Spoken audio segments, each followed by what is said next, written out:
At some point, you stop asking why. Not because you've found all the answers or because the world has suddenly become a place of perfect clarity. Far from it.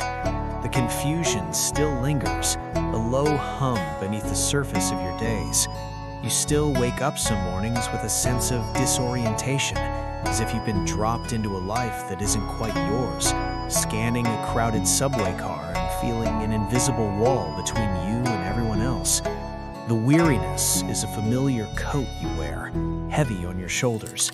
It's the exhaustion that settles in your bones after another day of performing, of smiling through meetings, of navigating the complex, unspoken rules of social engagement.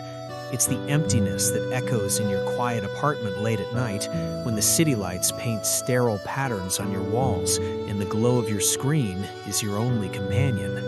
You stop asking, why did this happen? Not out of wisdom, but out of a quiet surrender. Not a surrender of defeat, but a cessation of struggle.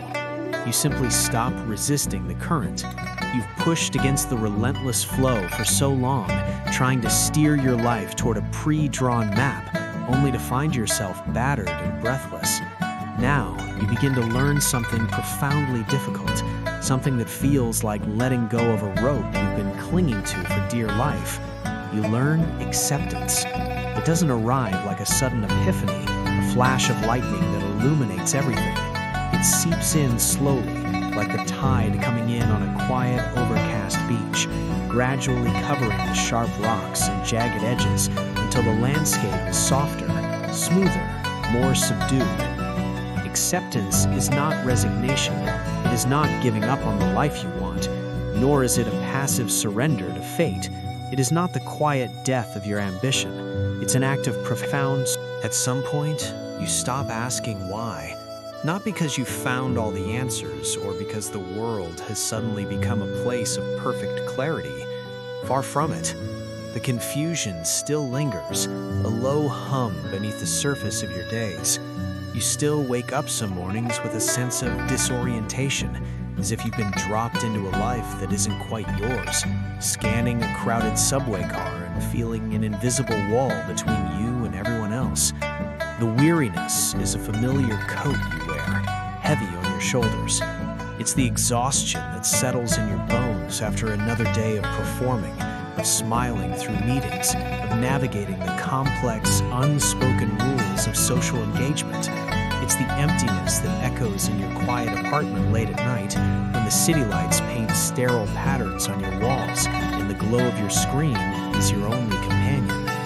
You stop asking, why did this happen? Not out of wisdom, but out of a quiet surrender. Not a surrender of defeat, but a cessation of struggle. You simply stop resisting the current. You've pushed against the relentless flow for so long, trying to steer your life toward a pre-drawn map, only to find yourself battered and breathless. Now, you begin to learn something profoundly difficult, something that feels like letting go of a rope you've been clinging to for dear life. You learn acceptance. It doesn't arrive like a sudden epiphany, a flash of lightning that illuminates everything. It seeps in slowly, like the tide coming in on a quiet, overcast beach, gradually covering the sharp rocks and jagged edges until the landscape is softer, smoother, more subdued. Acceptance is not resignation. It is not giving up on the life you want, nor is it a passive surrender to fate. It is not the quiet death of your ambition. It's an act of profound strength, a quiet revolution against the tyranny of your own expectations. It is simply the moment you stop trying to bend the world and the people in it to your will. You cease the exhausting, futile effort to shape things that were never yours to mold in the first place. You finally understand that reality is not clay in your hands. It is a vast, unyielding mountain you must learn to navigate, not move. The energy you once spent trying to force a river to flow uphill, you now conserve. You begin to accept that not everyone will understand you.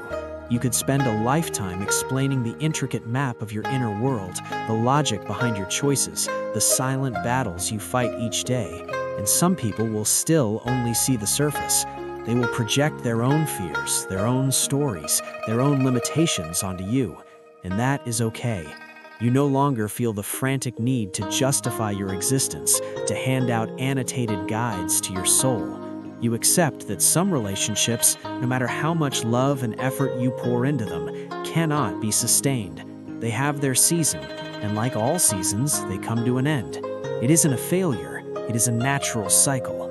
You can mourn the loss, you can cherish the memories, but you can no longer drain yourself trying to revive what is already past. And you accept, perhaps most painfully, that not every dream can be achieved.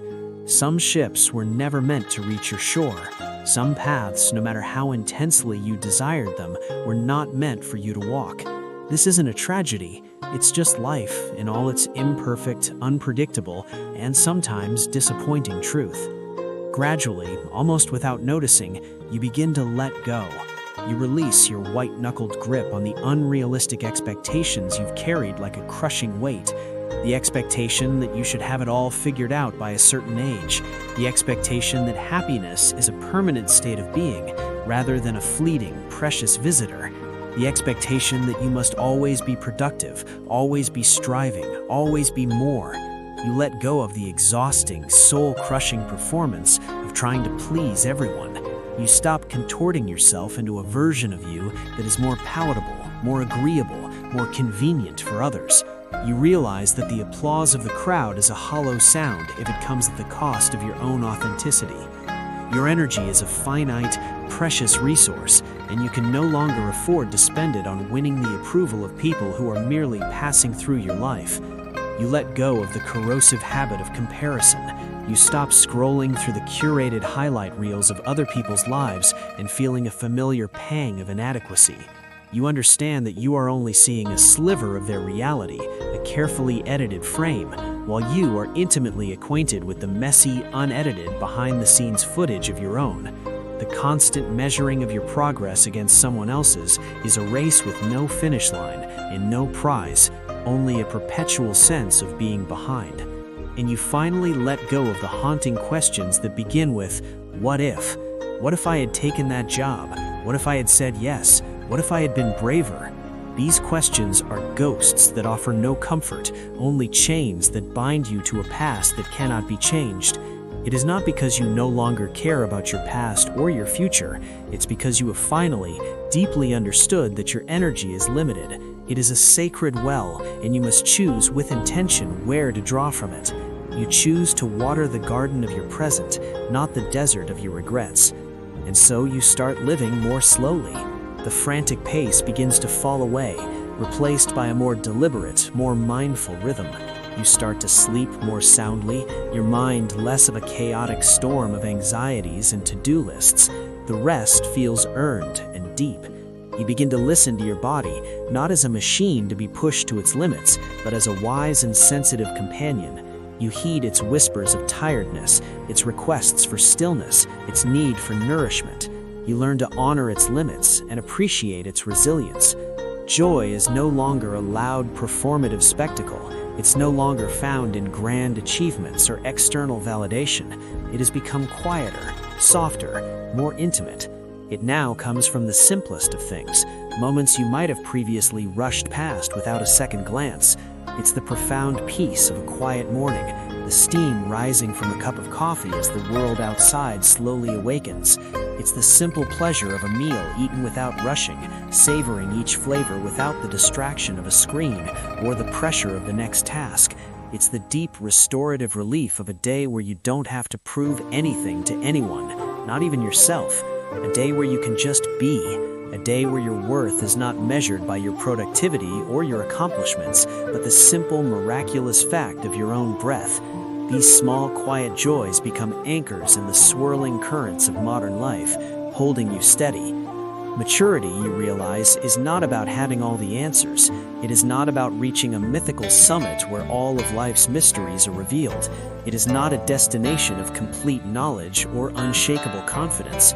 It is simply the quiet confidence that comes from no longer panicking when you don't have the answers. It's the ability to sit with uncertainty, to embrace the unknown, to be comfortable in the space between questions and solutions. The void no longer terrifies you. It has become a space of possibility, a canvas for a life yet to be painted. You still move on, you still have ambitions, you still feel the pull of the future, but your movement is different now. You move lighter, unburdened by the weight of things you were never meant to carry, the expectations of others, the ghosts of your past, the impossible standards you once set for yourself. They have all been gently set down by the side of the road. And you move more authentically. The masks have been shed, the performances have ended. You are simply you, with all your strengths and all your vulnerabilities, all your light and all your shadows. And for the first time, that feels enough. If you are tired today, give yourself permission to rest. You don't need to be strong for anyone. You don't need to rush toward a finish line that doesn't exist. There is no urgency except the one you create in your own mind. Just be true to yourself. Be true to your own pace. Be true to your own heart.